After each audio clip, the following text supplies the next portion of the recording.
har qanaqa korxona hozirgi 2026-yilda 2018-yildan keyin chiqqan masala, korxona to'g'ri tashkil qilinadigan bo'lsa, unga klinik resurslar kerak bo'lmaydi, qaz resurslar kerak bo'lmaydi. Uni fin modeli, texnologik tuzilishi, boyagi qadriyatlari, mijozlar obslužniyasi, bozor o'rganishligi, CGM deydi, produkt analizlari to'g'ri qilinadigan bo'lsa, unga alohida resurs kerak emas.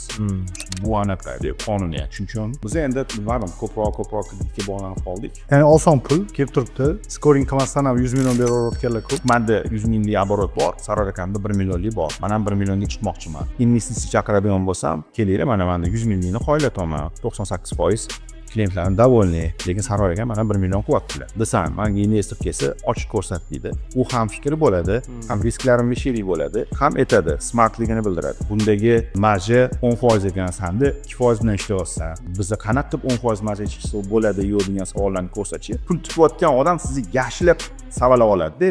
Kredit berayotgandan siz savolamaydi. Kreditni qanaqa qaytarish kerak? Faqat shu tema. Siz rivojlanishingizni ham boshqa narsani o'ylamaydi.